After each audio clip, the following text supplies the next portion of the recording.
Tatkala kita belum bisa menerima satu keadaan atau ahwal disebabkan keadaan itu tidak sesuai dengan nafsu kita, itu pertanda bahwasanya tauhid kita lemah. Kalau ilmunya itu sudah faham, tetapi laku tauhidnya untuk mengesahkan Allah itu masih lemah. Tatkala kita belum bisa menerima satu keadaan atau ahwal sehingga menjadikan hati kita itu ada dongkol atau mengganjel, itu tetanda bahwasanya tauhid kita itu lemah. Bukan yang dimaksud ilmu tauhid faham kita lemah, bukan, tapi pengamalan laku tauhid untuk mengesahkan Allah itu masih lemah. Kelemahan laku tauhid itu dikarenakan kita kurang memperhatikan betapa pentingnya uzlah, betapa pentingnya zuhud yang selalu ditekan dan ditekan. Kadang-kadang kita tertundanya satu laku zuhud baik secara umum maupun secara khusus, iku mayoritas dikarenakan fisik kita disibukkan oleh sesuatu yang ada kaitannya dengan urusan dunia. Pertanyaan saya, kapan gak sibuk? Kapan kita sudah tidak sibuk? Kita tidak akan pernah sibuk manakala kita sudah meninggalkan dunia. Kapan kita meninggalkan dunia ada dua. Satu, tatkala kita tidur. Dua, tatkala kita mati. Tidur dan mati. Iku wis gak sibuk, Pak. Adus saya wis gak melok adus. Gitu ya. Wis gak sibuk belas. Budalai wis gak melok-melok melaku, ditumpakno kereta Jawa. Saiki kereta Jawa ning kutha iku ndamel gledekan, Pak. Dadi ana sing narik, sing ngarep mburi ana sing nyurung. Nek kereta biyen niku dipikul di pundak itu, tapi masih ada di sini. Bapak Ibu, kalau kita bicara repot tidak ada habisnya, nggak ada habisnya. Memang jasad ini selalu dihadapkan bertubi-tubi ujian dan ujian. Lepas ujian tentang musibah utawa balak, pasti diuji nikmat. Terlepas ujian nikmat, kadang diuji taat utawa maksiat. Itu silih berganti, tidak akan pernah berhenti. Berhentinya ujian atau cobaan dari Allah itu wayah tidur wis di situ lepas, wis gak repot. Kalau kita sudah tidur, sudah tidak berbicara, akal ini, jasad ini berbaju yang bagaimana, pantas atau tidak pantas, sudah tidak bicara hal itu. Bapak Ibu, lewat makalah Syekh Ibnu Athaillah di dalam kitab Hikam pasal 7 tentang keadaan paningal basiroh kita dan cahaya mata hati kita. Tadi saya katakan, kalau diri ini belum bisa menerima akhwal atau sikon keadaan dikarenakan tidak sesuai dengan sifat basariyah kita, nafsu kita, itu pasti akan menimbulkan satu hati sing ganjil, Pak. Ning ati ora penak.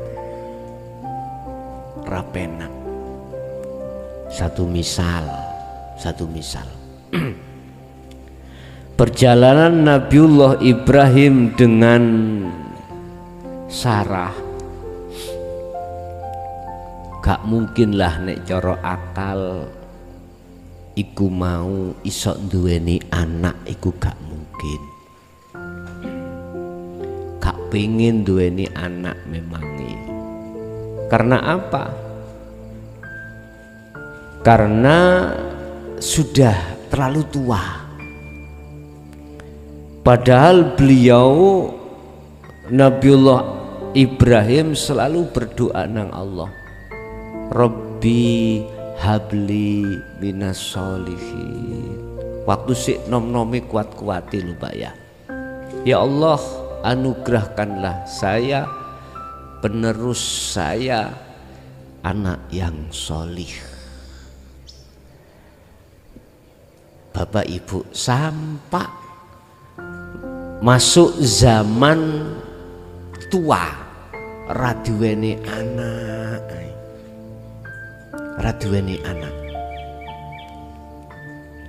bahasa akal berbicara endi sih janjine Allah. Lah ngeten nggih. Sampai tua saya enggak punya anak. Nabiullah Ibrahim. Tapi janjinya Allah itu datang dikala akal tidak bisa menerima.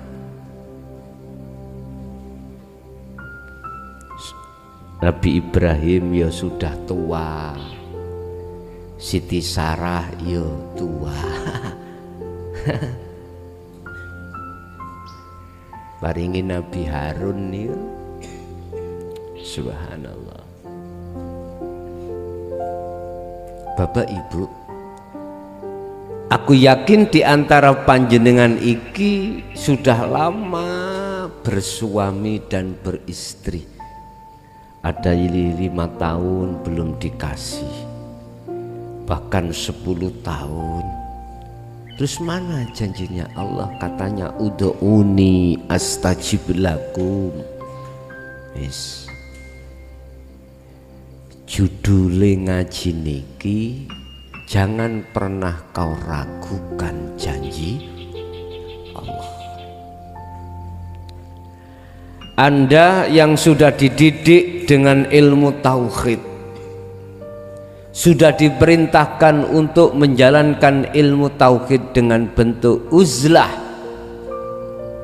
sudah dilakukan uzlah itu, sudah Bu Pak.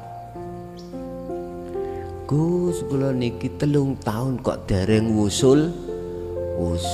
Kok umpama idek ngomong nang aku tak jondo ndase. Ya. Allah padahal sudah janji. Mangkana yarju liqa Allah.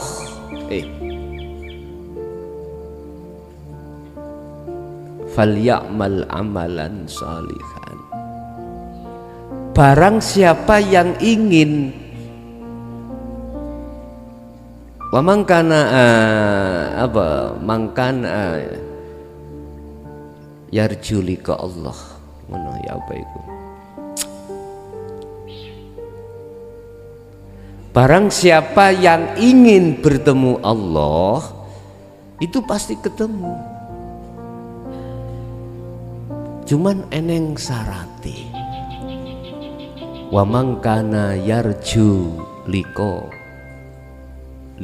illah atau liqa irabbi kena falyamal amalan shalihan.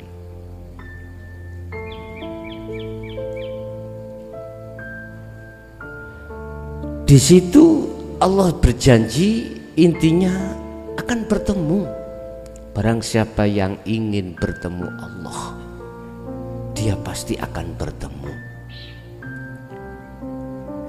Atau dalam ayat lain, barang siapa yang menjauhkan diri dari selain Allah, ya yakfur, wa yu'min billah, pasti akan bertemu Allah. Ikilah janji Allah toh.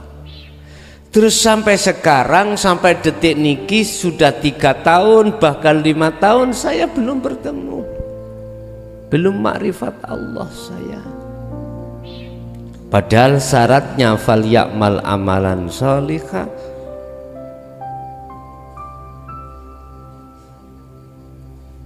Sudah saya lakukan, uzlah sudah saya lakukan. Wa yakfur bitaghut, dan sudah saya laksanakan. Meninggalkan selain Allah sudah saya lakukan. Kok durung tutuk-tutuk? Bapak Ibu, inilah kita yang telah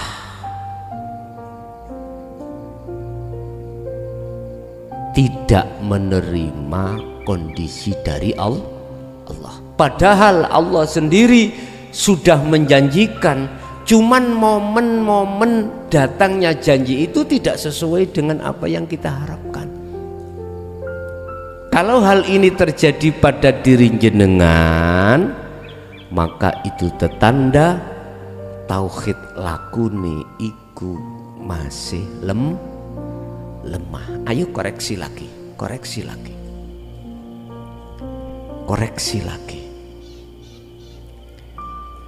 Si Ibnu Athaillah sampun ngendika, sampun dawuh di dalam pasal 7 tentang keadaan peningale ati.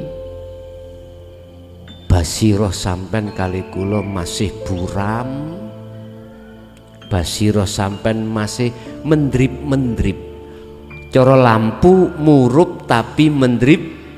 Wis kados iki lho, murup mendrip beda oleh lampu-lampu niku. Qala musannifu rahimahullah, la yushak kikannaka fil waqti adamu wuku ilmauku mau'ud wa intu ayina zamanuhu. La yusakiku ojo duweni mamang iro, janganlah kau mamang atas janji Allah yang sudah dijanjikan. Sopo wonge sing suluk mesti wusul. Siapa yang meninggalkan hatinya dari selain Allah, maka dia pasti bertemu Allah. Iku janji.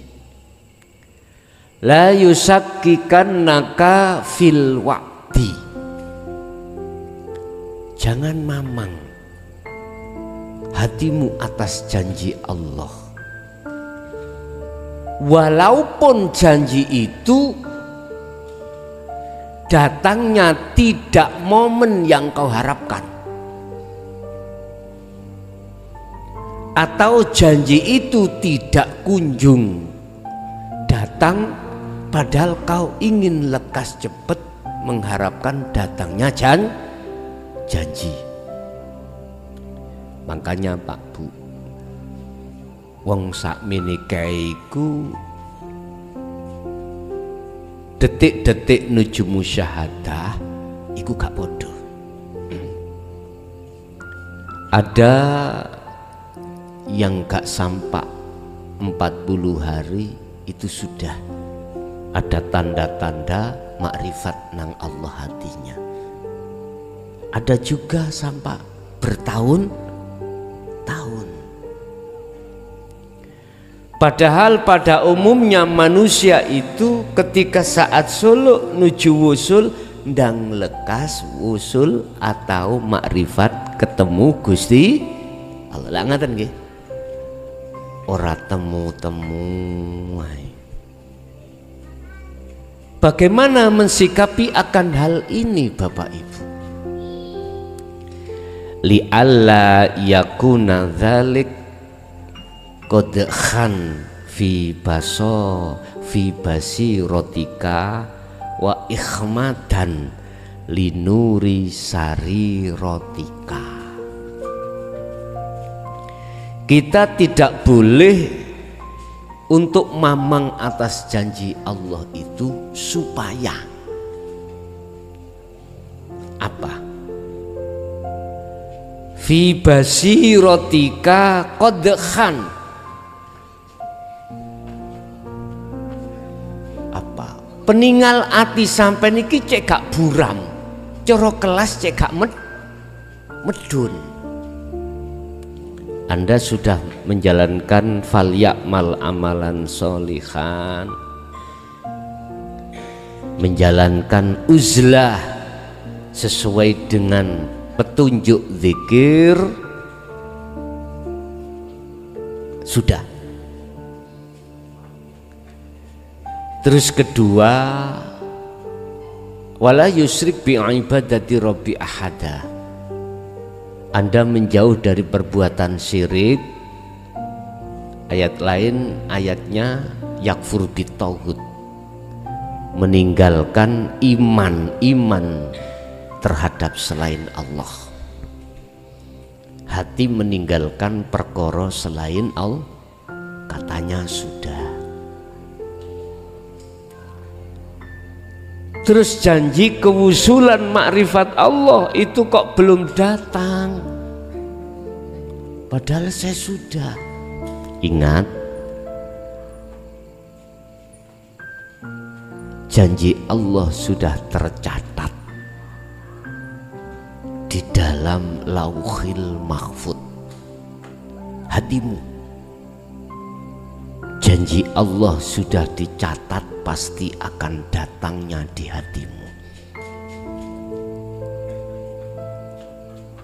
Terus mengapa Allah kok yang menunda? Tidak sesuai dengan kehendak hati kita. Bapak Ibu, ayo diteliti maneh. Ketika saat kita uzlah, perbuatan yang bagus, maksudnya kita sesuai dengan zikir petunjuknya. Yang perlu kami tanyakan, ketika berjalannya zikir itu, dalam hatimu merasa dirimu masih yang melakukan atau tidak?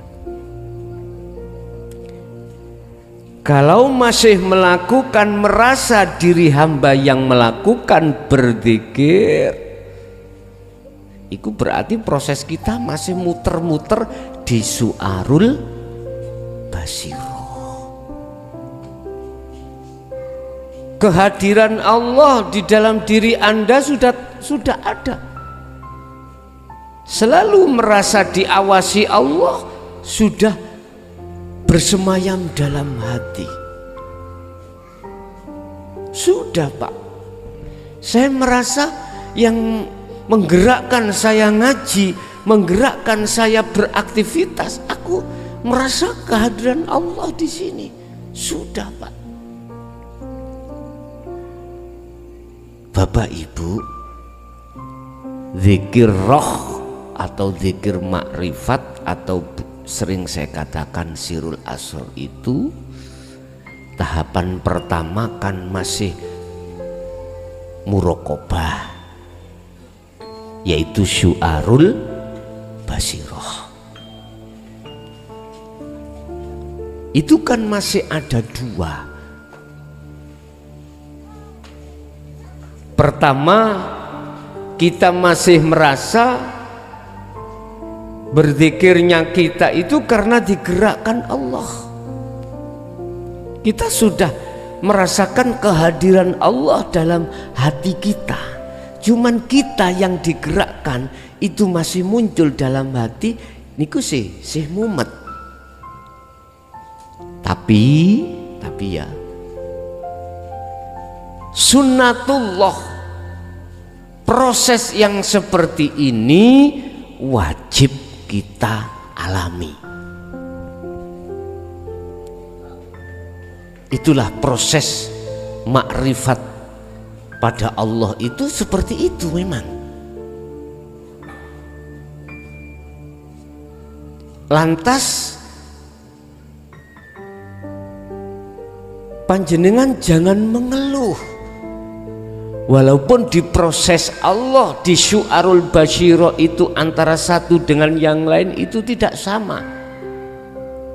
Aku sing ngaji lawas pirang-pirang tahun kok sik diuter nih nanggone Su'arul Basiroh, sementara kae sik setahun wis difana'u dzikri. Ojo.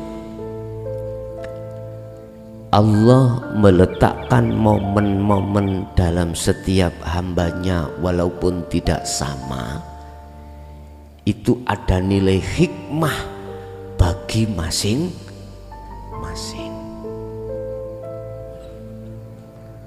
Kulus merasai sin Gus lah, kuwi sik kegandolan kuwi.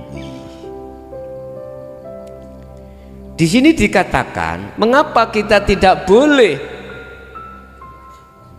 mamang atau ragu atas janji Allah yang janji itu belum kunjung datang. Li alla yakuna dzalik fi basiratika qauhan, supaya peninggal ati sampen iki yang sudah ditata rapi biar tidak buram. Tahu buram? Kelemun-kelemun nih lho Pak. Cara lampu itu gak bior gitu loh.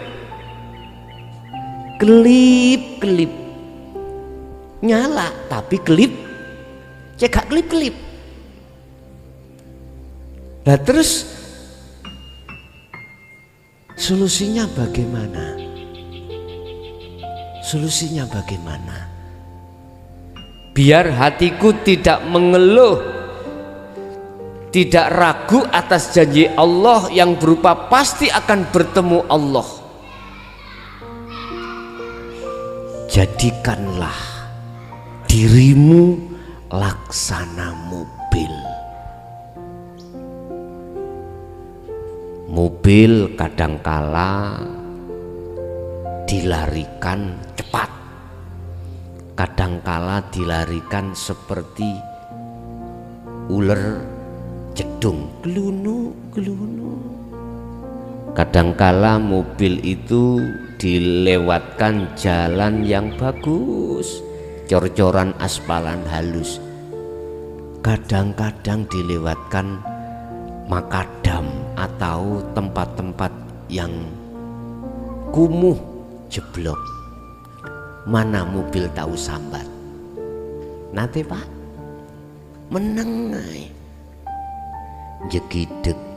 Nggih niku sing kula maksud manuta ambek bendoromu. Sam'an wa ta'atan, taatlah terhadap Tuhanmu. Yang Tuhanmu itu selalu ada pada dirimu.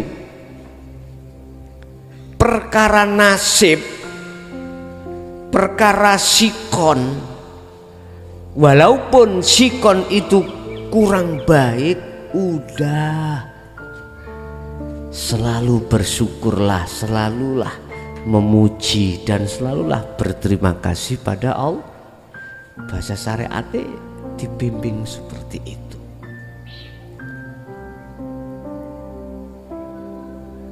Bapak Ibu, kita diumpamakan, diperintahkan solusinya laksana seperti mobil tadi. Tidak dijalankan, diem di parkir nggon panas, ya sudah, diem aja. Dipakai monggo, gak dipakai monggo. Aku yakin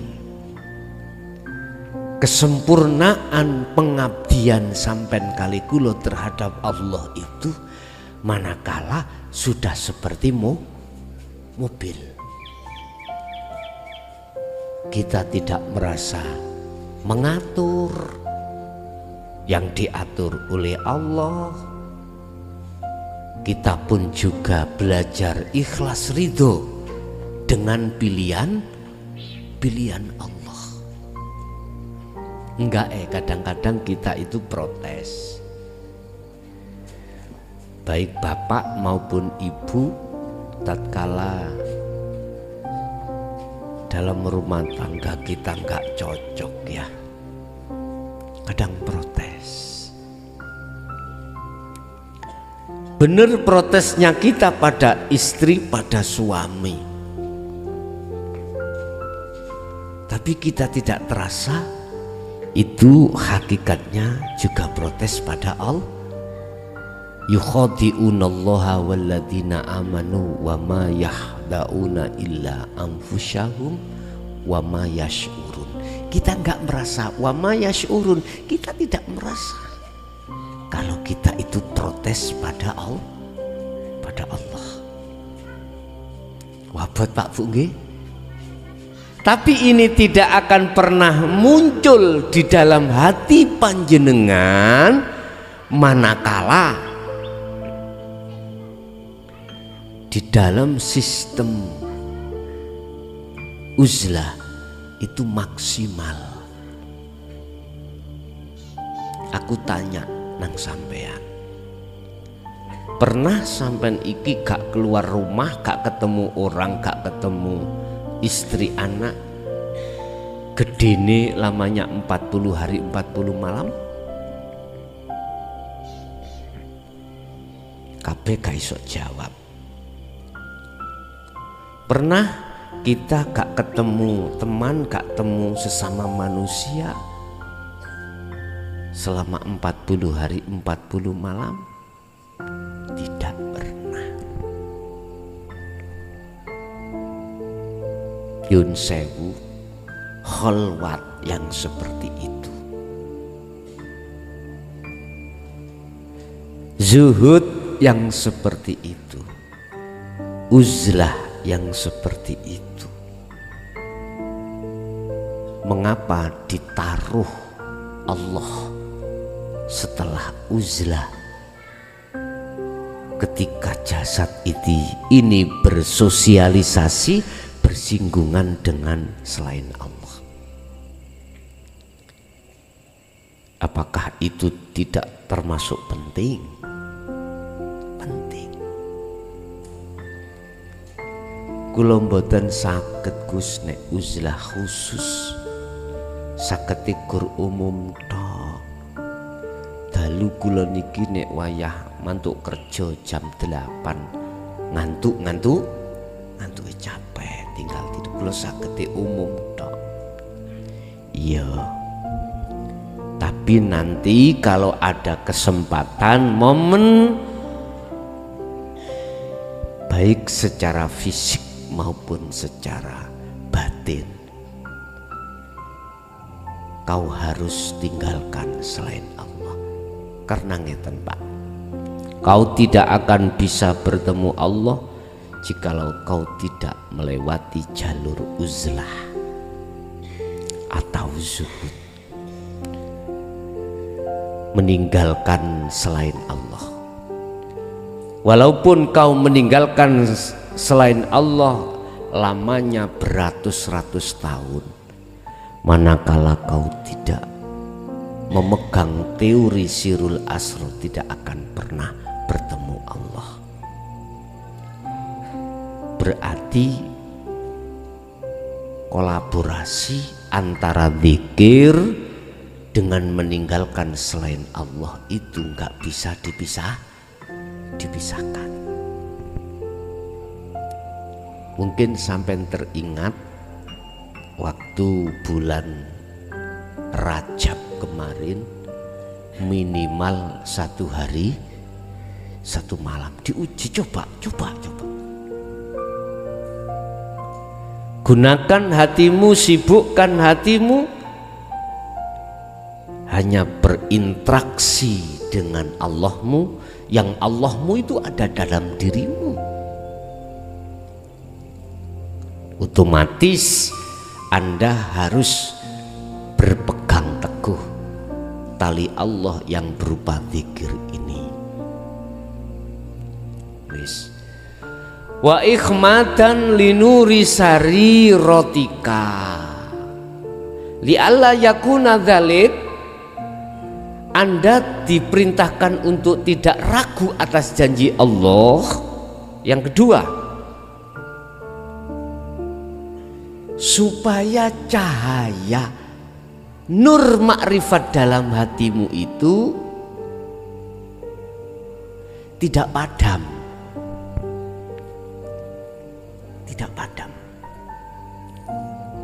Sebab ketika saat Anda sudah bisa menerima ajaran Rasulullah dinut tauhid ini, itu sama halnya lampu itu Anda sudah mendapatkan minyaknya yang disebut minyak zaitun. Udah, minyak sudah kamu kasihkan di lentera atau lampu itu. Bahasa setrumnya sudah datangkan lewat solar genset, iku sampean penuhi. Ketika saat Allah merintahkan tentang bab uzlah, khalwat, zikir, Anda laksanakan, barulah itu awal nur sarirotika itu menyala. Apakah bisa dirasakan imbasnya menyala? Bisa. Apa itu? Anda merasa damai dibanding sebelum sampai mengenal ajaran tauhid ini. Ketika menghadapi kondisi dunia di tengah-tengah keluarga, walaupun kadang ganjel ya, walaupun kadang masih muncul rasa-rasa yang gak penak disebabkan hati ini tidak melihat Allahnya karena lupa. Ngeten nggih. Iku tetanda bahwasanya linuri sarirotika iku buram, atau ini redup, masih redup ya, awal. Anda awal-awal melakukan uzlah, lampu itu gak langsung bayawor, ndak, dikit demi sedikit. Makanya ketika jenengan sing ngerti ilmu genset ya, ketika saat genset sampai unekno dek muni setrum niku ngangkat kalem-kalem toh, des asalnya voltase 110 munggah 200 munggah sampai 220, gak langsung 110, 0 dhisik munggah 5, 10, 15 sampai 100, itu proses Pak. Kalau sudah naik voltase 5 atau 10, iku wis ana tondo bintik-bintik. Cara lampu niku klip-klip, arep nyala. Itulah kahanan kita ketika saat awal-awal hati ini melakukan kholwat. Tapi ini sudah dibekali zikir lho Pak. Gak angger kholwat ninggalno pergaulan, ninggalno anak istri penggawean tok terus ana nggone gua gembyang. Enggak, sudah ada bekal. Sudah ada bekal. Sebab ketika kholwat itu akal, memori tentang urusan dunia ini sudah ditinggalkan. Disibukkan hati hanya muraqabah pada Allah. Dengan begitu nanti gak sempat. Akal ini ngatur-ngatur gak sempat sudah. Coba ketika kita itu berinteraksi jasad ini dengan duniawiyah, hati masih terpengaruh.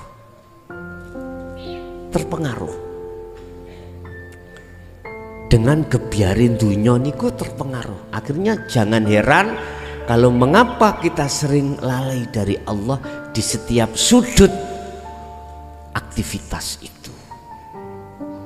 Itu bertanda berarti uzlah secara khusus kita masih kurang. Sebab latihan zuhud di tengah-tengah umum itu akan baik dan kurang baik, bahkan isih buruk. Barometernya itu kita uzlah secara khusus ini. Sebab uzlah secara khusus baik fisik maupun hati sudah terlepas dari urusan-urusan makhluk, urusan-urusan dunia. Itu mudah condong hati ini berinteraksi muraqabah terhadap Allah untuk menuju makrifat datang Allah. Embo Pak nek jero kamar iku bener awak dininggalno anak bojo nyekel HP. Telek. Wis gak ono bedane. Apa maneh nggawe TikTok. Wis buka-buka TikTok dan ujiannya khusus itu tatkala kita menjalankan secara umum bagaimana? Kalau umum kita masih goyah berarti khususnya masih kurang. Ini miturut dawuh Syekh Ibnu Athaillah, berarti khusus harus dikuati dulu.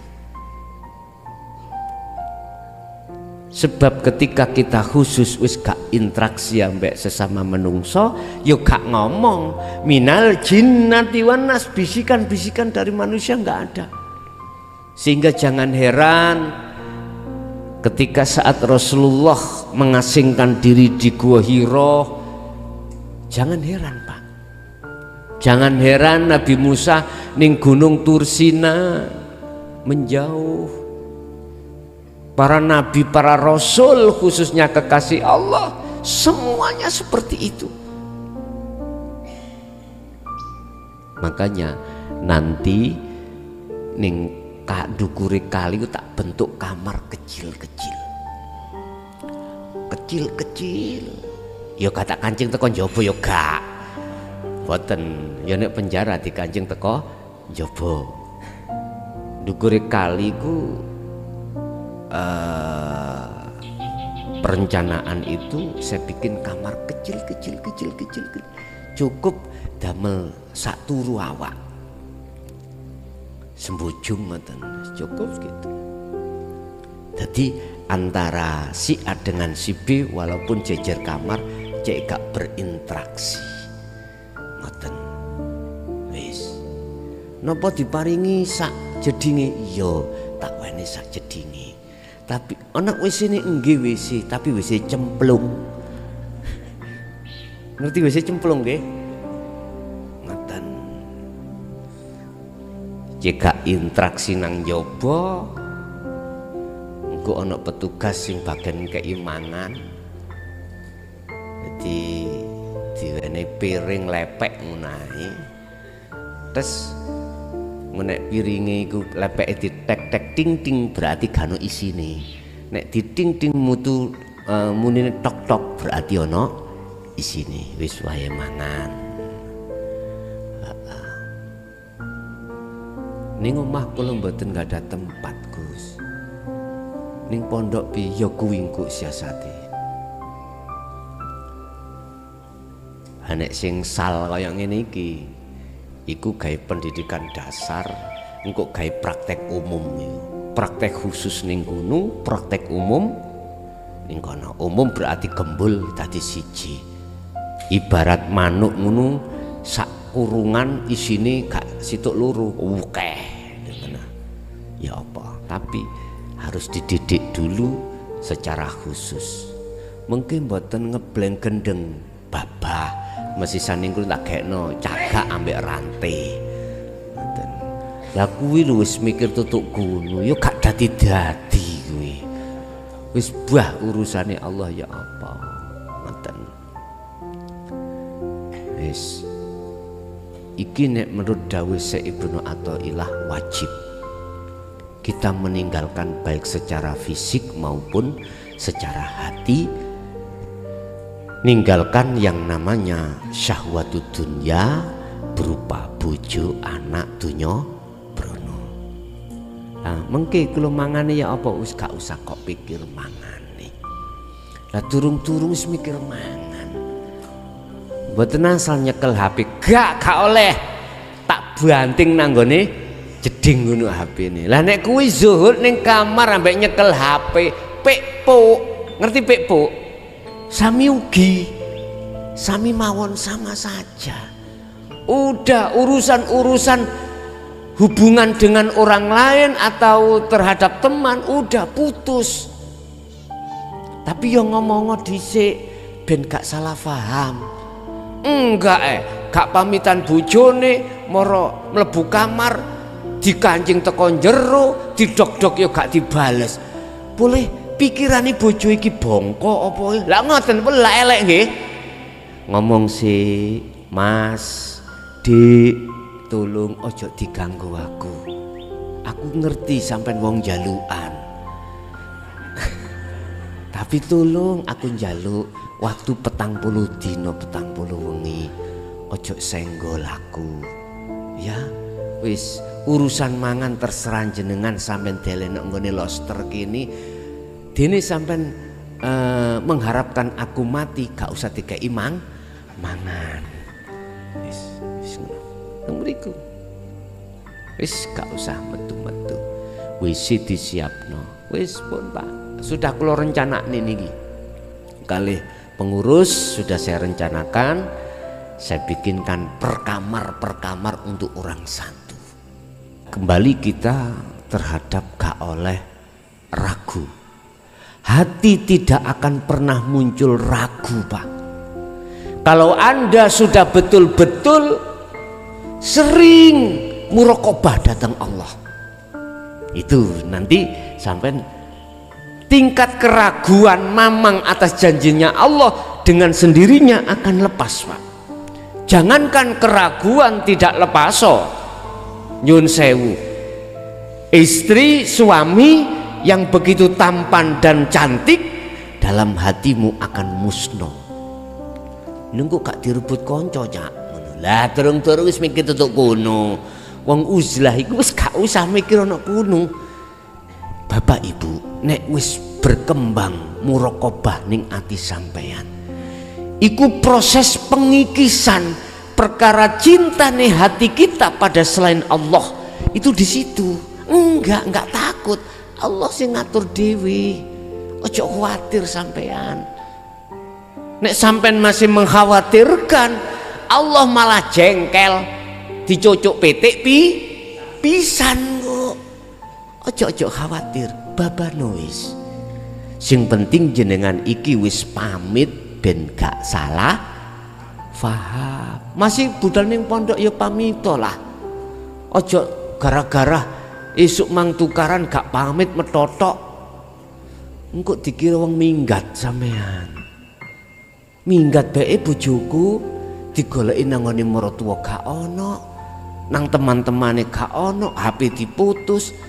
Lah kok ndekem ning Pondok Jaya Baru. Aku yo gak patek takon aku yoan. Aku mang minggat apa pamit enggak takon. Goleki, Bang. Akhire mrene takok. Gus, Mas wonten mriki ya, jenenge sapa? Wis katak dudono jenenge, tapi aja dibaleni maneh. Ngoten. Aku gak kenal jenenge. Coba aku tak takon arek-arek ana jenenge si A iki. Terus ternyata ada. Wis. Bareng tak petukno. Wis supron bojomu gak pamit ya saking mangkel ya mbek awakmu. Ya wis akhire sepuro-sepuroan sing wedok ngomong ki ngeten lho, Gus pamito jarku. Aku gak gandoli. Ngono iku sing lanang jawab. Ngomong apa awakmu? Aku nek setiap ngaji di YouTube, aku kok lokno, kok pakani ngaji aku ngono. Konangan ya. Konangan yang tidak rencanakan. Wenak ae tak takoki. Bu, umur sampean pun pinten? Dihitung-hitung kula sekawan kali. Terus sisane umur kari piro? Jawabi mboten semerang. Tapi tak takoni ngene semerang. Lewat dasar ayat kullu nafsin dha'iqatul maut, setiap manusia itu diri akan mati. Percaya nggih percados kula nek kula jange mati. Sampeyan mati ini parane nang ndi? Balik nang Gusti Allah. Lah Gusti Allah pun ngertos sampean. Ngertos, jawabe lho ngertos. Nah, iki tak tes. Ngarepku pas ono waktu iku ono OTOT, ono Lombok, ono Jemblem. Kados kados bundere undi-undi ngeten iki. Mboten saged jawab. Wis sampean kok ngertos iku ya apa maksude? Kula jare ustad kula ngaji-ngaji niku pangeran kula Gusti Allah. Oh iya. Wis bener pun bener. Tapi Gusti Allah iku jeneng, Bu. Sampeyan wis terus sing duwe jeneng mboten semerap. Nggih niki ngajine bojo sampean iku goleki jenenge Gusti Allah. Sampeyan oleh gak ngerti gak roh sing duwe jeneng Allah iku sebab meripat ati sampean iki isih ketutup sesuatu. Iki lho dibuka lewat ngaji koyo ngene. Niku lho akhir dasare pulih balik dek iku mang nang bojone pun seneng nganti sakniki ya ngrungokno babalah kok celatu aku. Tapi aku kan gak nyebut jeneng to kula. Aja tersinggung sampean. Lho, hidayah Allah iku gak mesti, Pak. Ya. Kita gak merencanakan itu. Tapi hidayah Allah turun beserta pengakuan si lanang mang pernah dilok nenek wayang ngaji nang nggone Jaya Baru ngeten iki. Nek sing lanang iku Pak Bu nek pingin nek kayak Sabtu ngene iki nyetel iku singit-singitan. Sebab nek petuk diceladu ambek sing wae kok ingoni ngaji aku ngono ajabe. Sebabnya dereng cetha dengan ajaran Rasulullah iki. Berhubung pun cetha tadi maka sampai sekarang dalam rumah tangga itu boleh penak seiman gara-gara kabeh iku Sri minggat. Gitu ya. Hidayah Allah muncul gara-gara Sri minggat. Ini kuis. Kita tidak tahu hidayah Allah itu datang. Makanya ojo diseneni dhisik, jangan dimarahi dulu istri atau suami kita saat ini masih menentang ajaran Rasulullah ini, jangan dulu. Ojo disalahno. Siapa tahu nanti hidayah Allah lewat temannya, lewat apapun nanti menimbulkan satu kesadaran hati kembali pada Allah. Kan sudah dikatakan, wa ma arsalna min qablika mir rasulin illa nuhin ilaihi annahu la ilaha illa ana fa'budun. Inti daripada ajaran para rasul mulai Nabi Adam sampai Nabi Muhammad tur tabiin intine mek situk tok sing diemban sing disampaikno gur sitok la ilaha illa ana. Anda dibimbing untuk bisa sampai makrifat Allah. Dengan begitu Anda dikatakan telah mengesahkan Allah, tidak menyekutukan Allah. Intinya di situ. Jadi lewat bahasa husnudzon itulah nanti kita tidak mendahulukan, menyalahkan orang yang masih belum bisa menerima, apalagi itu orang dekat sampean, apalagi dia sudah punya anak sama pean. Oke, iku sadar diri atas hidayah Allah datang. Nah seperti ini tadi loh, hidayah Allah datang di saat proses Pak Sri minggat. Mau wis balik nanggone pembahasan. Wa ikhmatun linuri sarirotika. Kita dilarang untuk ragu atas janji Allah yang akan diberikan walaupun itu janjinya tertunda datangnya. Kita gak boleh mamang supaya apa? Supaya lampu nih makrifat sampean yang sudah terbangun lewat uzlah secara khusus ini boten mati. Paham Pak Bu nggih? Lah sekarang bagaimana caranya lampu ini yang asalnya voltasenya itu 10 volt itu 10 naik sampai 220 atau 220 voltase. Nek wate gampang, watiku gampang Pak.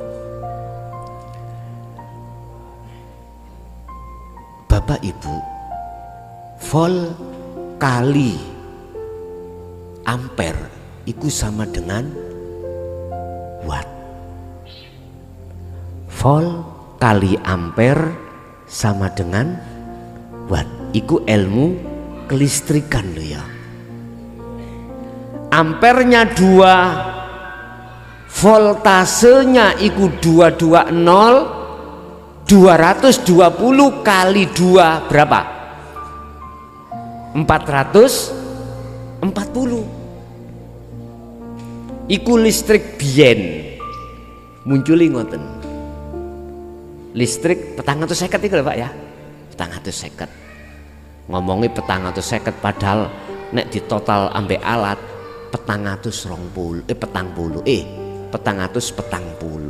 berarti kecolongan 10. Voltase 220. Penggunaan kita melebihi daripada watt.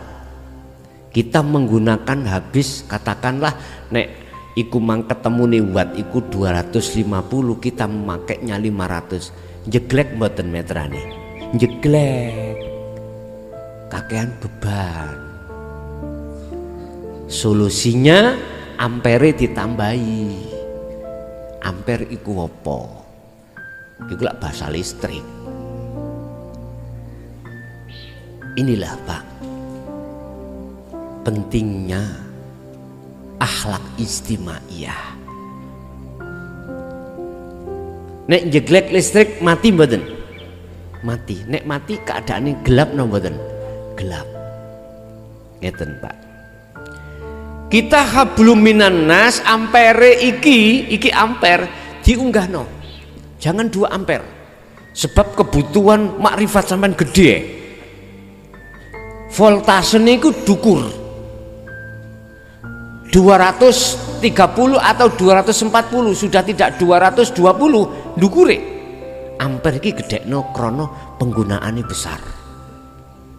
Artinya jenengan iki ditui ujian Allah, sugih dunya, sugih apapun, sugih pangkat, sugih pujaan, Anda tidak akan dadi jeglek manakala ampere iki digedhekno. Ampere yang berkenaan dengan hablum minan nas berarti apa? Cara barang ngono aja dirangkus, aja dilek dhewe. Belajarlah hatimu untuk mentajalikan terhadap apapun. Oh iki wae Gusti Allah. Berarti akan muncul sifat loman, sakhok, muncul sakhok. Akhirnya kau mudah untuk memberikan terhadap orang lain. Lah, itu nanti akan mendidik hati sampean untuk tajalli semakin mudah. Jadi imbang Pak, imbang antara pengguna ampere dan voltasenya seimbang. Antara watt, jadi ampere kali voltase sama dengan watt, itu nanti akan tidak jeglek, jadi sinkron ambek pengguna. Penggunane wakeh, ampere ya cukup, voltasenya ya cukup, jadi dadine watt iki gak sampai kekurangan, aman. Yes kados iki listrik kita itu pondok iki ampere gede-gede, dipergunakan untuk sound system, untuk lampu, untuk sanyo, gak jeglek karena ampernya kita naikkan. Lah, kunci semuanya itu terletak pada uzlah. Uzlahe gede apa cilik? Nek uzlahe cilik jeglak-jeglek mawon. Uzlahe kudu digedhekne sret, padange nggih tambah nemen. Tadi saya katakan ketika saat lampu makrifat ati sampean, nur cahaya makrifat iki sudah menyala lewat zuhud sampean khusus iku, walaupun gradul-gradul, tahu gradul-gradul ya? Kadang yo, kadang enggak, kadang yo, kadang enggak. Wis. Ada kesempatan momen yang baik gede no pisan. Bila perlu kau apabila ada waktu momen bisa meninggalkan semuanya baik secara zahir maupun secara batin, lekas laksanakno, gak usah ngenteni bulan Rejab, gak usah.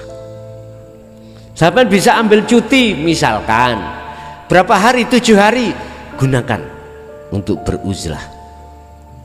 Boleh di rumah, gak harus ke ponpes, tidak, di rumah punya kamar sendiri, oke. Cuman ya pesenku ya ngomong sik ambek bojo anakmu biar nggak salah paham, tapi ngomongnya ya sing genah. Ojo ngawur, Dek nyun sewu aku tak belajar gendeng, ojo ngunu. Pun tak uzlah, fungsinya uzlah yakfur bitawuti wa yu'min billah, ngelok logrokno cintane ati menyang selain Allah yang sudah bersemayam dalam hati, supaya nek iku wis logrok baru wayu mimpilah Allah mengizini Anda untuk bertemu Allah. Otomatis sebelum bertemu, selang berjalannya uzlah, pembersihan cintane ati terhadap selain Allah, lampu ini semakin lama Allah akan menaikkan voltasenya, tambah bentar pun dirasa kuat uzlah secara khusus, uzlah ujin nek secara umum. Makanya nek ono momen waktu bisa seperti ini, gunakan sebaik-baiknya. Ojo digunakan rekreasi, piknik. Lah ngoten nggih wong kantoran. Kula niki selama iki nopo kanca-kanca kepala desa aku gak tahu melok, tapi yo bayar. Nggih. Karena memang kerukunan lah ngoten nggih. Iku nek iling tak bayar, nek gak iling gak tak bayar. Mboten nate melo. Sampak 7 dina ning Bali nggih seneng-seneng Pak. Mungguh mereka, tapi susah aku. Lah budale lho, Sabtu Pak. Lah Sabtu ning kene ana kegiatan. Mendahno aku gak sampean pisu-pisu ya. Sabtu enak-enak Gus ana nggone Bali gembul turis. Turis iku singkatan lho Pak. Wis terus singkatan turis. Nek gak roh kok Bali tak duduno. Ana singkatane turis iku. Bapak Ibu hadirin rahimakumullah. Bukannya aku nggak mau, karena memang nyun sewu, kalau ada kesempatan iku ya tak gunakno untuk meninggalkanlah. Nah, jenengan juga begitu, ada momen libur, cuti panjang, gunakan seperti itu. Jangan berinteraksi terhadap orang lah. Tapi iwuh kula niki, engko luput gak ambek bojo ambek anak, tamu dok. Nek gak dibuka no sik dok. Sing enak iku omahe diobong. Cek gak dok. Lah nggih. Ya wis kadang yuga kula warah, wis waran turu. Kadang nggih turu tenan, kadang nggih mboten. Ngoten. Wis kon ngenteni dhisik ngono. Kaya Mang Mariasar ngenteni ana sak jam punjul. Ya gak ngenteni nek sak jam punjul ya. Ya wis nggih mohon maaf ya. Aku sakete iku Sabtu Minggu iku wis gak kerja, tapi ngajine sik terus. Lah, makanya untung kita masih diberikan kesempatan Allah hari-hari libur itu kita gunakan sebaik-baiknya, walaupun iso-isak jam 2 jam gunakan. Mboten saged kalau iso mek 10 menit, ya 10 menit. Lah iku sampe diweni waktu 5 waktu ya. 5 waktu iku mbuh 5 menit bu apa wis gunakno wis sak dene kok diberikan Allah kelonggaran waktu, yes gunakan uzlah secara khusus. Bapak Ibu hadirin jamaah rahimakumullah, kesimpulannya dari makalah pasal 7 ini tentang jangan berprasangka atau mamang atau ragu atas janji Allah, supaya cahaya makrifat sampean iki sing wis kadung menyala cek mboten mati. Terus sing wis kadung nyun sewu sik klip-klip cek mboten turun cek munggah voltase.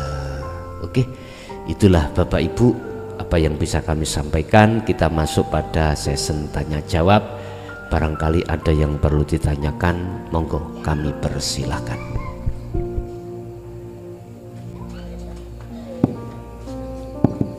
Assalamualaikum warahmatullahi wabarakatuh. Waalaikumsalam warahmatullahi wabarakatuh. Mohon izin Gus, nanti saya tanya 2 item. Yang pertama yaitu tentang bagaimana kita sehari-hari itu melakukan ibadah, baik itu sholat atau ibadah lain, makan, minum, tidur, itu kan kita disuruh untuk melafadzkan doa. Contohnya doa makan, setelah makan, Allahumma barik lana fima razaqtana wa qina adzabannar. Allah alhamdulillahilladzi at'amana wa saqana wa ja'alana minal muslimin. Lah di situ kan lekat keakuan kita itu sangat-sangat lekat. Padahal dalam kemakrifatan nanti kita dituntut untuk kalau bisa fanaul baqa. Fanaul baqa di mana kita itu sudah tidak ada. Sudah yang ada itu Allah. Tapi keseharian kita seperti doa setelah makan, yang artinya tadi segala puji bagi Allah yang telah memberikan makan dan minum dan memasukkan kita kepada kaum muslimin gitu. Terus ada lagi seperti doa ke kamar mandi. Nah, doa ke kamar mandi. Allahumma inni a'udzubika minal khubuthi wal khaba'is, yang artinya ya Allah lindungilah aku dari setan laki-laki dan setan perempuan. Keseharian kita itu sangat mengganggu kami doa-doa itu, padahal kita sudah ngaji di makrifat ini untuk menuju ke fanaul baqa, tapi keseharian kita melafadzkan seperti itu. Kayaknya syaitan itu punya daya upaya sendiri. Jadi ada daya upaya setan, ada daya upaya Allah. Jadi kita itu ya apa ya, masa diganti doa nih. Kadang saya ganti Gus. Jadi saya ganti gini, saya pernah membaca di kitab tasawuf itu untuk doa-doa itu diganti menjadi Allahumma a'udzubillahi minallah. Jadi aku berlindung kepada Allah dari Allah.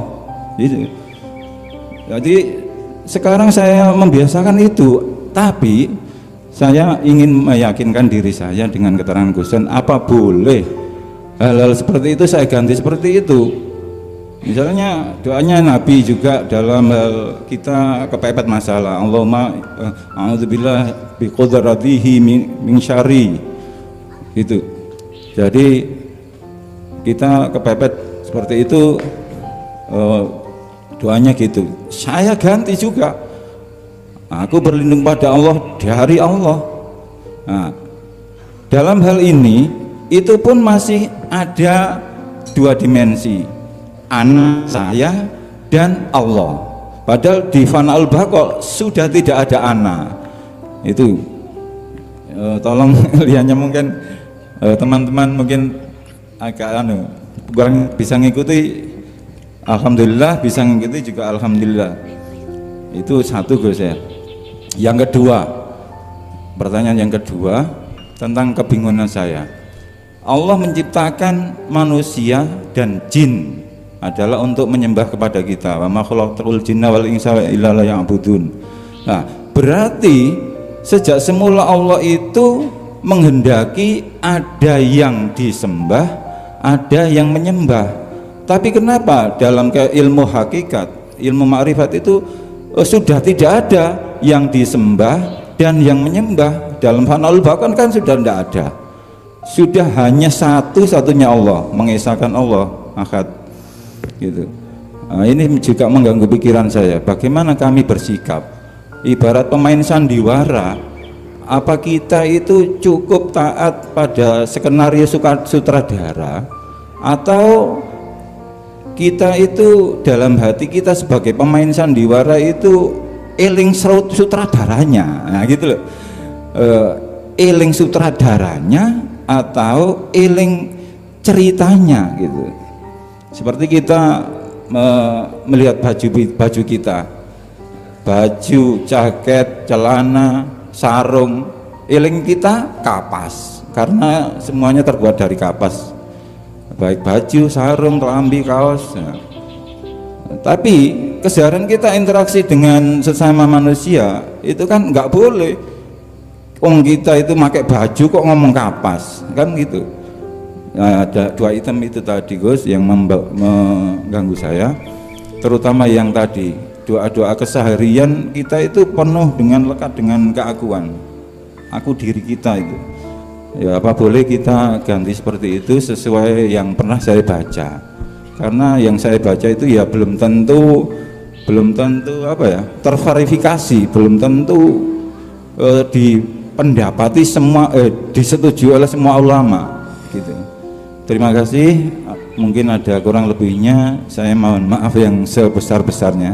Assalamualaikum warahmatullahi wabarakatuh. Waalaikumsalam warahmatullahi wabarakatuh.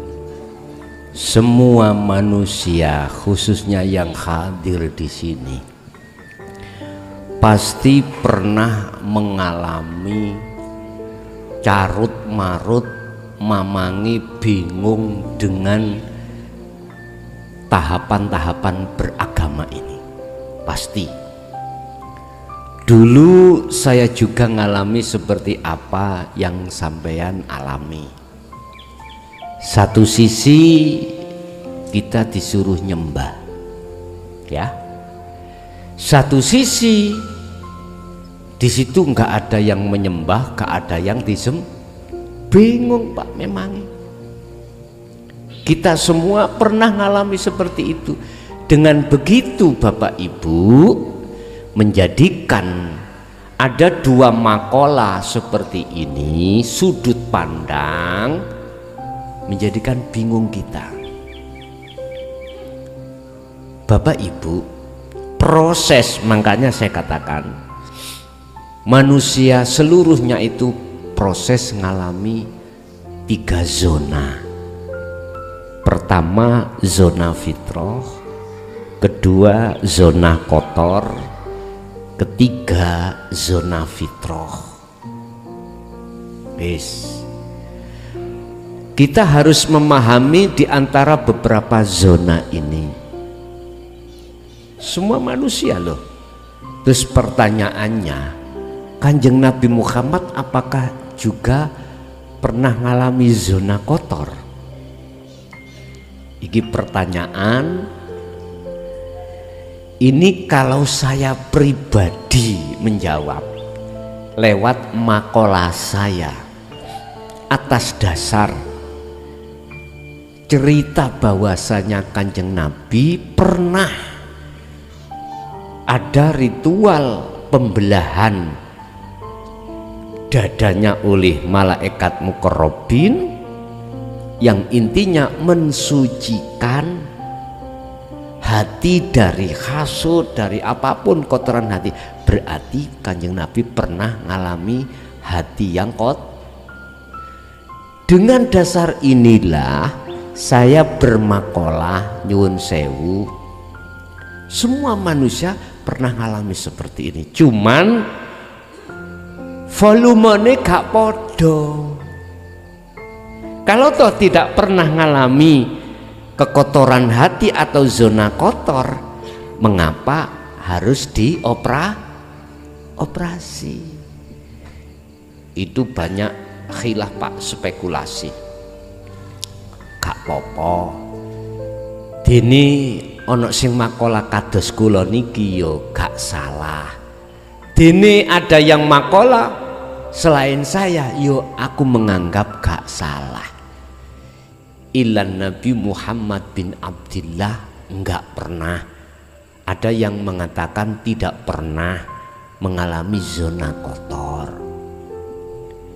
Nah, dengan adanya operasi itu merupakan tamsil, contoh manakala hati kotor harus disucikan dan manusia harus mengalami pembedahan, pengoperasian hati dari kotoran penyakitnya hati. Kanjeng Nabi ndak nguniku yo bener makalah ngono. Jadi ketika terjadi makalah, ketika terjadi momen Kanjeng Nabi dioperasi malaikat muqarrabin, iku sebagai contoh, bukan berarti Kanjeng Nabi ono penyakit, ndak. Makalah yang seperti ini yo benar.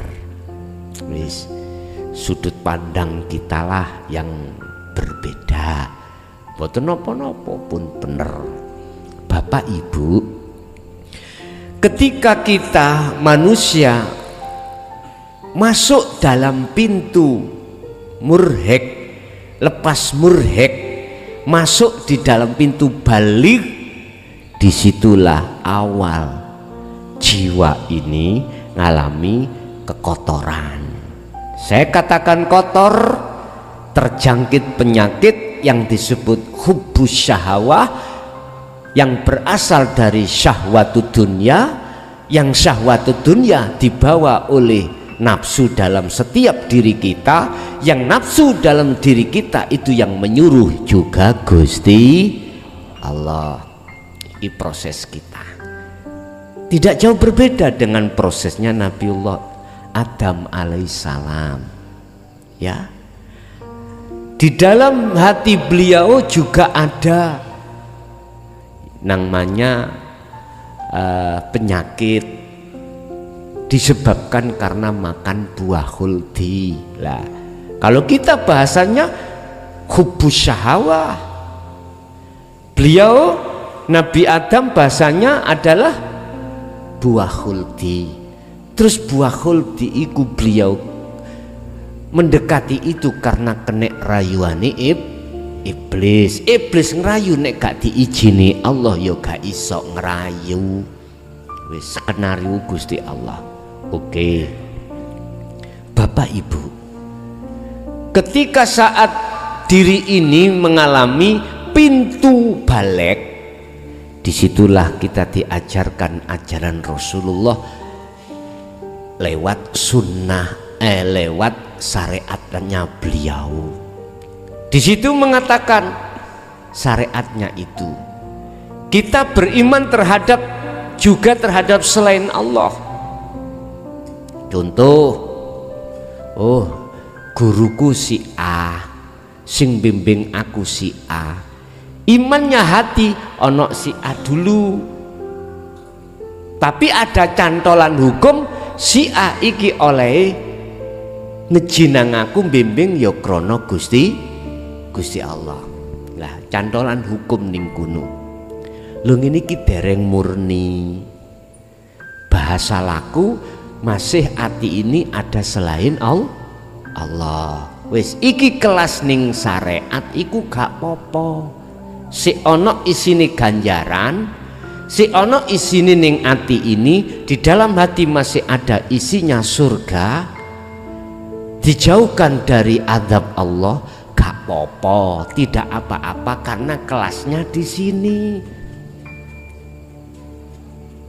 Kita belum merasa kalau kita masih salah, belum, karena kita kelasnya masih ada di syariat.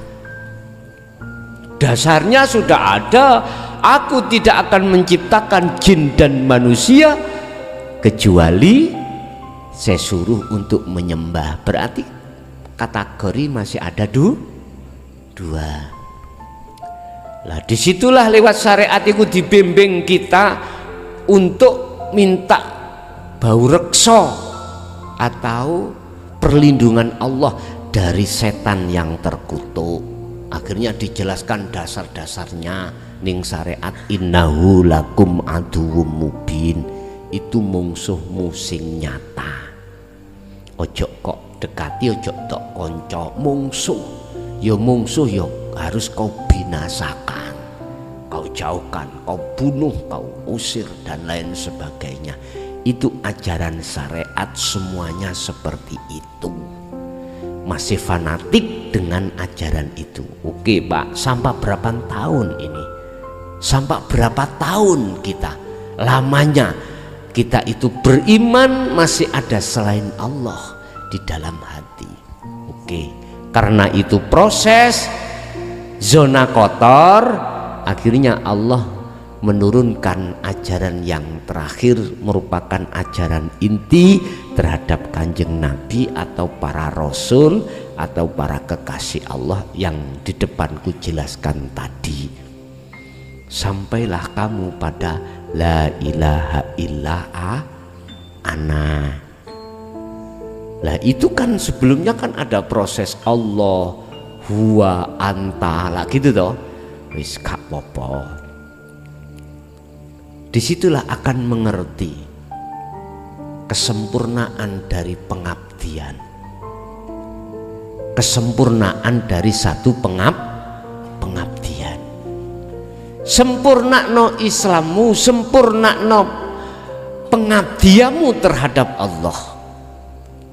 Lah kesempurnaan satu pengabdian itu manakala sudah tidak selain darinya, tidak ada selain daripadanya, yang disebut sebagai ahad. Akhirnya Kanjeng Nabi mengajarkan tentang keahatan, mengajarkan tentang bagaimana cara kita untuk mengesahkan Allah lewat proses ahadiyah menuju ke ahad. Lah di situ ketika hal itu terjadi, disitulah berjalannya waktu panjenengan kali kula untuk mengetahui maksud daripada ayat wa ma khalaqtul jinna wal insa illa liya'budun. Menyembah, menghadap, jikalau masih ada tendensi itu benar tapi sih kurang benar, lihat tingkatan kita ada di mana. Ya jangan sekali-kali kui mengatakan di tengah wong syariat sing sik kelas syariat ngomong ini sampai ojo sholat tamu percuma gak diterima tuas jungkar masalah ning atimu sih ono tendensi pengajar aku iki gak ngono oleh melakukan segala ibadah apapun iku iso diterima Allah manakala tidak ada tendensi apapun. Hanya kamu tinggalan. Bapak Ibu, iki kok dadi syariate rusak, hubungan manusia juga rusak. Sehingga ojo heran nek mereka memungsuhi sampean duduk kelase. Sampaikanlah dakwah itu secara hikmah, secara bijaksana. Jangan sampai menyalahkan mereka yang masih kelas di bawahmu jauh. Ojo lus-lusun ambek lus dasing le kuwi salat iki wis bener le, tapi sih kurang bener. Engko digoleki letak kurang bener. Langsung sampai hukumi salatmu sesat. Kak diterima Gusti Allah mergae madhep ganjaran, madhep swarga. Percuma. Ana dalile aku. Memang Pak. Salat sak rakaat ya. Bijuhdin dengan laku zuhud iku luwih apik katimbang sampean salat beribu-ribu saumur sampean bila juhdin tanpa zuhud nang Allah. Iki saya katakan nilai mutu sholat itu. Lah iki ya kudu dingen iki piye karepe ngaten. Wis. Ketika proses ahadiyah menuju ahad, ketauhidan baik dari kefahaman laku tadi yang saya katakan di depan sampai menuju alam musyahadah atau alam bertemu Allah, alam ahad. Disitulah Anda akan mengerti maksud ayat aku tidak akan menciptakan jin dan manusia kecuali saya suruh untuk menyembah, beribadah padaku. Lu ngibadah iki Pak nyun sewu ana sing wis sempurna delok kelase dewi-dewi. Tinggal kita ada di mana terserah panjenengan. Lah tadi pertanyaan boleh tak doa-doa iku aku ganti? Saya tidak mengatakan tidak boleh. Menurut Anda yang sudah berlaku uzlah nang Allah kok terasa mengganggu lafat-lafat doa yang seperti itu, ganggu apa? Boleh sampean ubah kanggo diri panjenengan karena jenengan sudah di makom itu. Boten nopo-nopo sampean pindah langsung sampean ikut tajali nang Allah, langsung sampean ikut zikir di situ hanya pada Allah yaitu sirul asrar gak katik sampean woco. Tapi ingatlah sebetulnya makna daripada doa-doa yang tertampil dalam semua ibadah loh ya, itu endingnya arahannya jenengan untuk ingat kembali pada Allah, memang cuman berhubung kelasnya kita masih di taraf umum, seakan-akan kita itu minta bantuan sangka Allah, sangka dene nafsu utawa iblis lanang lan iblis wedok, setan lanang setan wedok. Berarti kalau kita meyakini setan lanang setan wedok itu iso nggodha, berarti setan lanang setan wedok iku duwe kekuatan. Lah ngoten nggih. Padahal la haula wala quwata illa billah. Jawaban saya, boleh enggak saya ganti?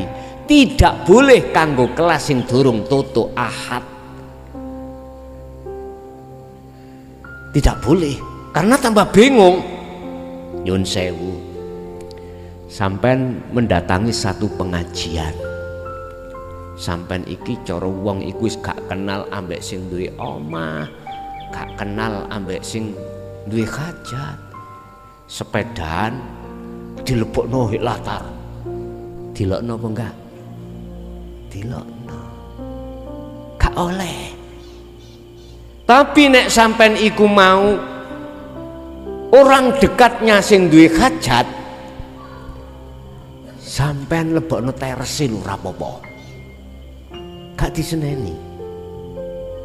Enggak, mergae sampean kekasihnya, malah sampean nek umpama sepeda sampean dalan masjid utawa dalan lapangan ditakok, sepeda sampean dalan ndi? Teng lapangan, mesti ngongkon santrine jukukno gondene lak ngoten nggih. Gak apa-apa, sama dengan hal itu.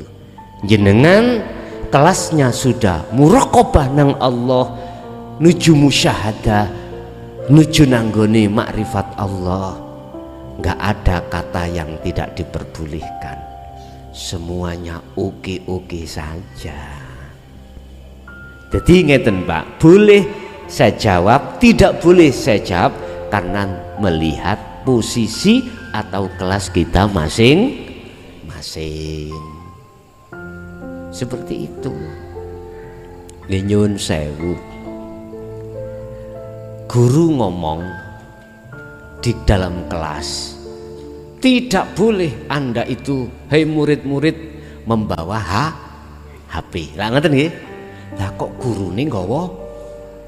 Lah iki sing gak ngerti hukum ngomong ini, nyontoi ngongkon gak oleh HP, malah nyontoi dhek sing nggawa. Kelasmu iku lho nok nisor. Iku sing paham, sing gak paham mawuk-mawuk Pak, muring-muring. Nggih.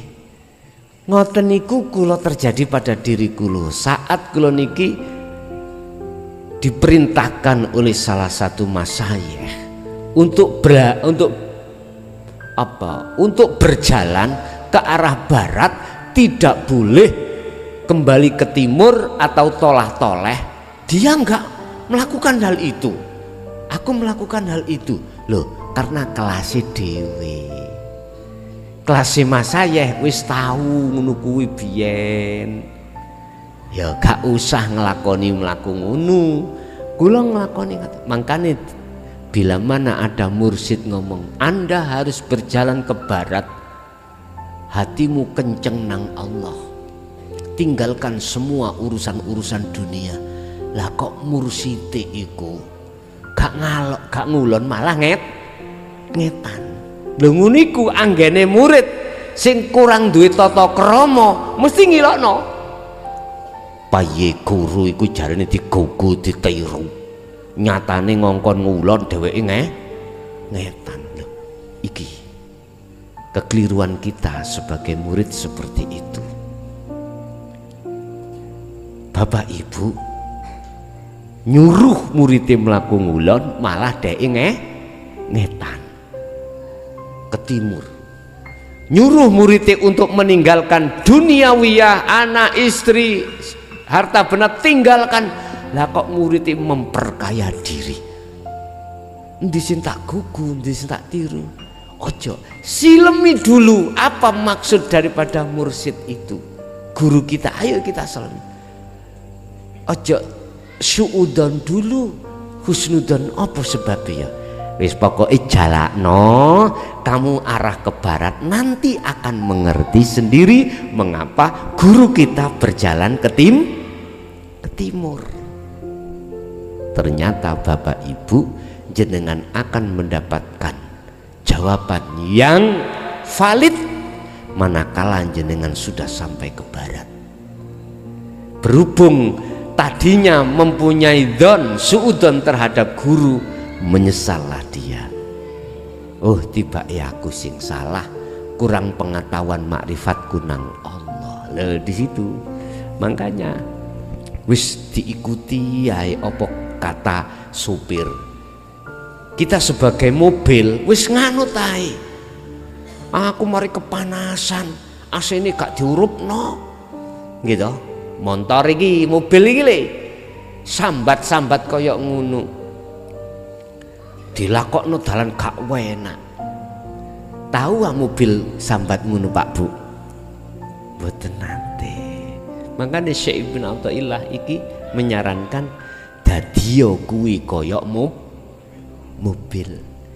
Diuntir ngalor ngeri yo ngeri, ngalor nganan yo nganan. Digawe kebut-kebutan yo manut, digawe mlaku lindik-lindik yo manut. Itulah mobil, artinya kita. Dan ketahuilah kita tidak bisa seperti mobil manakala kita belum sampai di makom musyahadah. Isih berontak. Wis tah, makanya saya tidak akan pernah menyalahkan panjenengan, manah panjenengan yang masih isi berontak terhadap Allah, karena itu merupakan satu proses. Saya hanya bisa memohon dan mengharap kepada Sang Kholik, mudah-mudahan proses itu lekas diselesaikan. Jadi nggak apa-apa Pak, sampai ganti silahkan. Yang terpenting di situ jenengan langsung menyempurnakan pengabdian panjenengan. Niku mungkin mboten bingung maneh sampean. Nggih. Wonten melih monggo.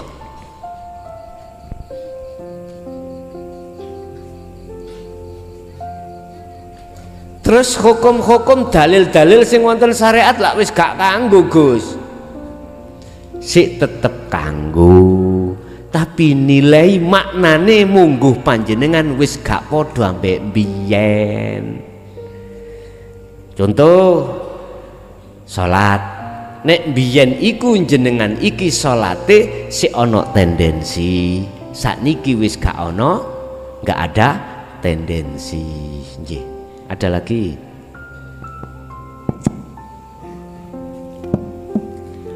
Assalamualaikum warahmatullahi wabarakatuh. Waalaikumsalam warahmatullahi wabarakatuh. Gusun, sekeluargi, juga saudaraku, hidup semuanya yang berbahagia. Ada ayat yang insya Allah nanti bisa diambil hikmahnya. Semua yang dikatakan Gusun mulai pembukaan sampai akhir tentang voltase. Dulu Pak, dulu sekali ada ulama namanya Kiai Master, umpama Norojo Pak, sawoke santri torekotnya sangat luas, internasional mungkin, saking banyaknya. Juga ada santri yang sudah membaiat dan sangat-sangat keplejuk pol notok. Ini seorang ahli zuhud kalau dirasa. Akhirnya perjalanan yang suci mulia itu terganggu, diusik oleh putranya. Putranya ini juga kalau saya rasa pelajarannya juga kerana tauhid, tapi dia memakai halusinasi, pakai jebakan. Jadi keplesetnya di situ, Pak.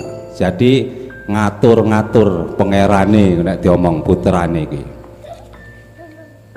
Lah si bapak tidak tahu, akhirnya kena masalah putra ini. Kiai Master memohon, minta pertolongan, dan juga sangat kurang ikhlas dalam perjalanannya menuju pada Allah. Kalau sebagai contoh, Gus Son mempunyai anak yang kena masalah besar yang sangat tidak pantas. Di situ pasti kalau orang tauhid, yang kata Gus Son itu wong ahli zuhud lah, di situ pasti rini oleh awakmu nggak ulah opo, bapak takon jawaben sing bener. Nek encene awakmu kesandung masalah gede, ngono nek cara wong bijak, nek ilmune sing ketauhidan itu lakonono tak dungakno awakmu dadi kekasihne Allah, titik. Ndak usah sebagai manusia yang sifatnya ndelok anake gak tego. Artinya rohnya ini sudah menggila, sudah wis gak koyok dulur sing cerita mau, sing barusan iki mau, maknane sampai bakok ya. Artine wis gak ana sing didelok, gak ana sing delok, ya wis lewung bro, ngono, lewung wis ngefly, ya wis gak atik muni-muni wis jerone, apa maneh ndonga. Dadi lewung atiku. Mungkin nanti bisa diambil hikmahnya.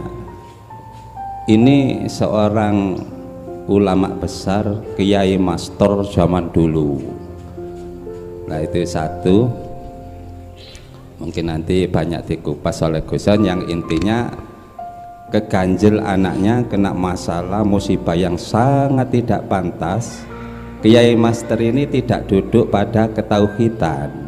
Padahal kalau saya lihat dari santri yang tetangga dusun saya itu seperti itu, dan kena masalah seperti anaknya ini, dan barusan saja meninggal.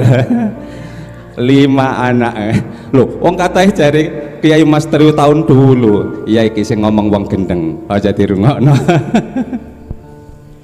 Makaten satu ya. Yang nomor 2 begini. Iya rek, encene wis lewung ini ki lali ngebleng. Ya mungkin itu saja. Nggih. Insya Allah nanti banyak hikmah, tapi kalau dihantam baku pastilah aku kabeh jari Allah. Tapi kalau ditinjau dari sini diambil hikmahnya ya, la haula wala quwatanya, itu yang kita lihat. Kami akhiri, assalamualaikum warahmatullahi wabarakatuh. Waalaikumsalam warahmatullahi wabarakatuh. Tatkala Allah memperjalankan hambanya yang nanti akan dijadikan sebagai kekasihnya, itu tidak harus diperjalankan selalu taat aja, enggak. Taat secara syar'i tidak. Kadangkala juga Allah menyapa pada dirinya lewat kahanan sebaliknya. Itu kalau si hamba ini sadar, tidak harus malah nambah menutup aib-aib dengan berbagai propaganda, enggak. Kita bicara masalah mulia, bagus.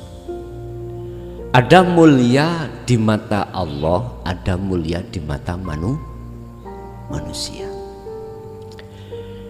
Kita melakukan hal-hal yang sifatnya menutupi aib pada diri kita, itu kan takut diino wong to ya. Nggih mboten? Takut dibenci, takut dilokne wong, takut kelangan pengikut, kok buyar. Ketakutan-ketakutan di dalam diri seorang manusia itu tidak mencerminkan ajaran tauhid sebetulnya. Munculnya ketakutan dalam diri seseorang itu sehingga melakukan opini atau propaganda yang sifatnya biar tidak salah di mata Tapi aku tanya, bisakah Anda menutupi kesalahanmu di mata Allah? Enggak bisa. Laksana misalkan saya ya, tiap tahun itu ada koreksi pemeriksaan dari inspektorat bagian hukum terkait apa dana yang dialokasikan terhadap saya, ada indikasi korupsi atau tidak. Setiap tahun ini diaudit, Pak. Loh, sebetulnya inspektorat itu mengaudit setiap tahun itu mempelajarkan kita untuk menjadi orang yang amanah, supaya berhati-hati untuk tidak melakukan kesalahan dengan bentuk korupsi. Sebetulnya itu.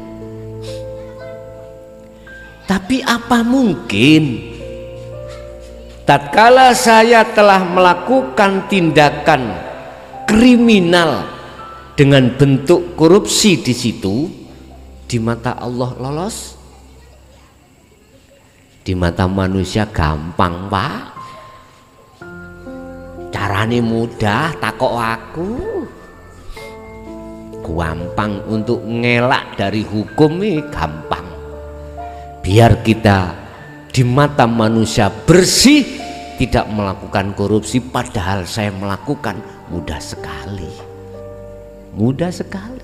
Tapi pertanyaan saya, bisa lepas dari hukum Allah? Gak bisa, sekecil apapun.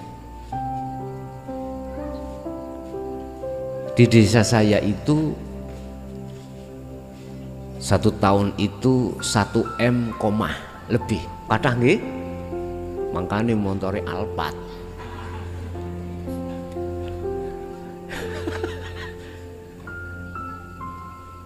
Orang kalau tidak cerdas memikir, menelusuri iki jelas, wah bener ya.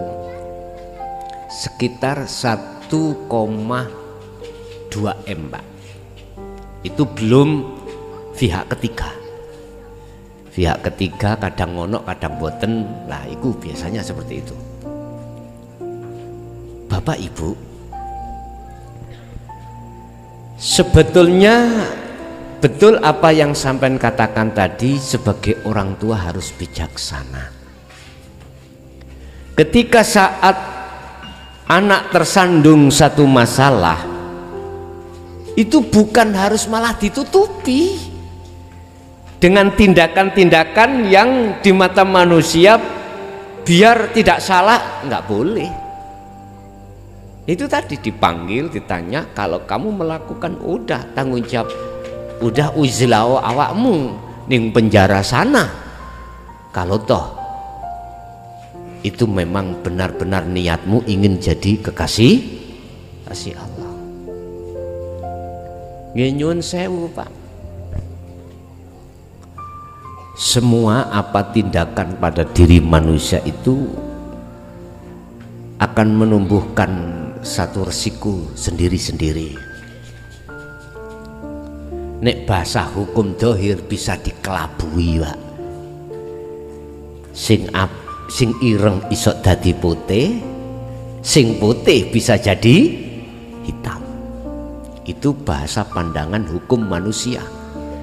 Tapi bahasa hukum pandangan Allah, putih ya putih, hitam ya hitam. Gak bisa. Kita dididik oleh guru-guru kita tentang tauhid itu supaya kita betul-betul membawa amanah apapun,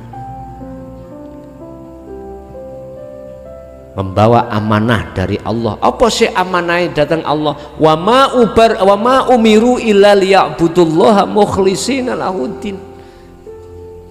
Amanah iku mung sitok roh iki, hanya ngabdi terhadap bendoro atau Tuhan dengan pengabdian yang sesempurna-sempurnanya. Bapak Ibu, sebetulnya kalau saya membaca, melihat, menghayati tentang terjadinya sing sampean bahas tadi, fenomena yang seperti itu, kalau boleh saya mengambil kesimpulan deh ya, mengambil kesimpulan, Gusti Allah masih sayang. Ini diungkap iku Gusti Allah masih sayang. Apa hikmahnya? Satu, supaya kita kehilangan pengikut. Dua, dengan begitu kita tidak merasa menjadi orang yang mulia. Biar kita dibenci banyak orang. Dari Syekh Ibnu Athaillah gini, senanglah kau tatkala masyarakat itu membencimu, tapi susahlah manakala masyarakat itu memuliakanmu.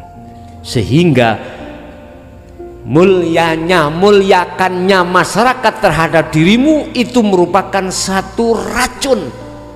Wiso nek bahasane Al-Hikam, racun yang mematikan. Kok bisa? Iya, dengan pujaan masyarakat kau tidak sadar diri tentang Allahnya, kau pasti merasa menjadi orang yang puja.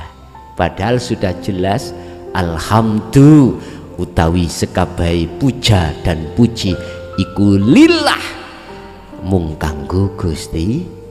Loh, ini hikmah yang bisa kami petik. Mestinya yang bersangkutan matur suwun Gusti Allah, pengikutku sampean rampas kabeh sampean tokno, kula wis dibenci wong akeh, tambah seneng mestine. Daripada aku terhijabi dengan banyaknya pengikut ini. Mestinya seperti itu.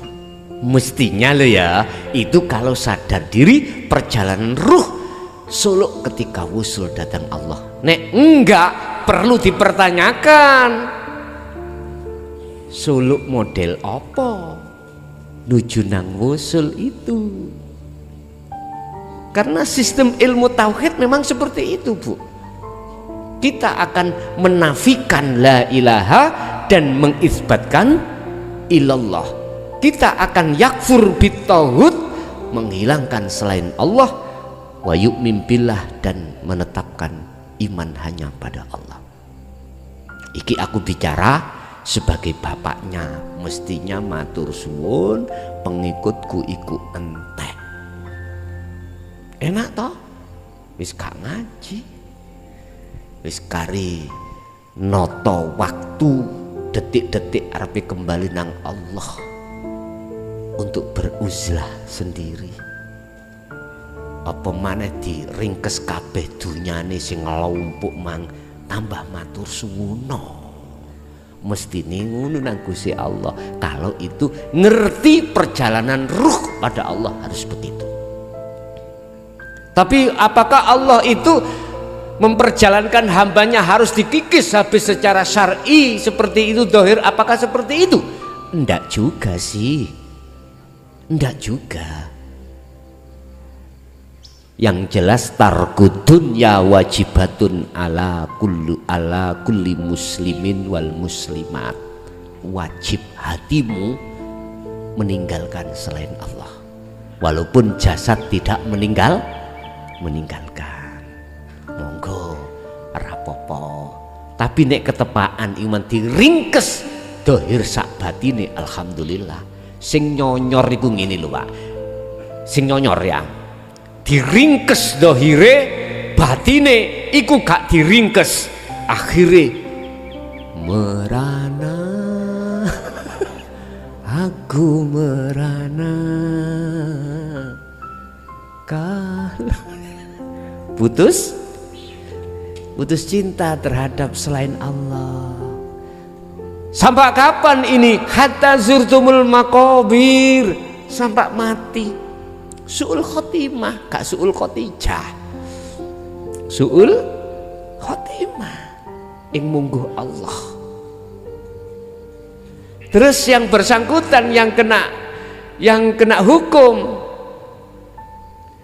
mestinya juga mengaca di dalam tata tertib pengajaran teori sistem Kanjeng Nabi tentang ketauhidan. Alhamdulillah aku tidak nonggon ka atik golek nggon uzlah. Aku ning omah dirubung santri, dirubung persoalan macam-macam, dirubung duit, dirubung macam. Hatiku gembul iku terus gak iso menghindar. Enak di tele penjara, didohno lingkungan, orang tua, anak, istri, wanita dan sebagainya. Syukur gelem njaluk kamar sendiri, saged Pak. Ning penjara iku request, bahasanya request, anu aja minta kamar sendiri, boleh. Wis uzlah ono kono topo kayak Nabi Yusuf. Tapi umpama ono kono kok gawe merenung susah, yo dilu ae pesen tampar. Lho nggih Pak. Lho, kula saged ngomong ngene iki ngalami dhewe tahun 2010. Ancamane hukuman kula 10 tahun, ancaman undang-undang pasal 70 170 sampai 160. 170 junto 160. 170 adalah kriminal pengerusakan ya. Junto iku ditambahi 160 apa penghasutan. Dituntut oleh kejaksaan itu adalah 4 tahun, diputus 6 tahun, diputus oleh hakim 3 tahun. Lumayan topo 3 tahun. Loh, njero iku enak Pak Bu. Sing jare ana njero turu dijogo, sembarang dijogo, mangan gak adik masak diteri dhewe. Kurang enak ya apa? Mek situk tok. Hei sing lakoni apa situk tok? Gak guyu. Kalau wis ketara sing guyune banter mang tahu.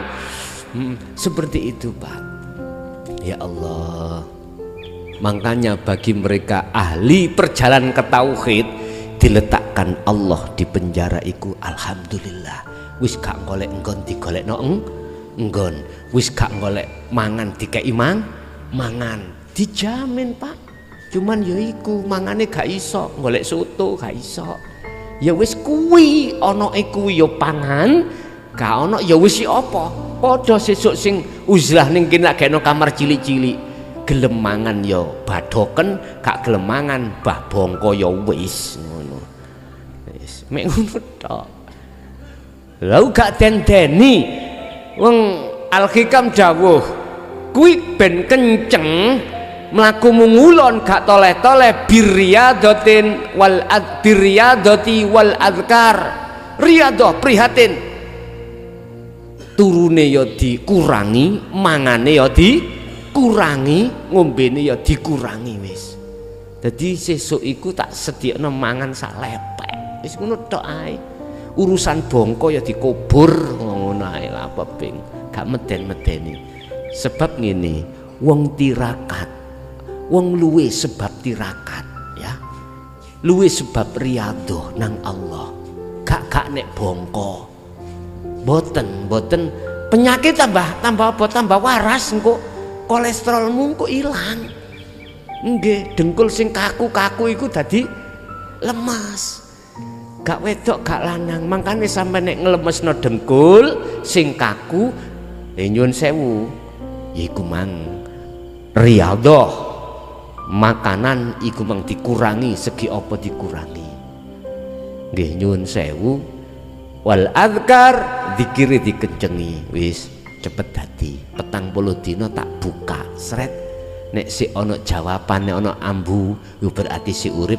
Nek umpama ambune basin yo mati. Kari ngebel ae keluargane, tak pendem ning kene apa gawa mulih. Kejeme kan.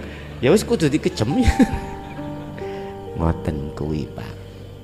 Jadi sebetulnya itu hikmahnya kita sadar diri tentang Allah, baik orang tua maupun anak tadi, ya dah. Nek sik takut dibenci wong kelangan murid, yo jok buka ajaran itu. Wong tujuannya ajaran itu untuk suluk nang Allah lah, ngono toh.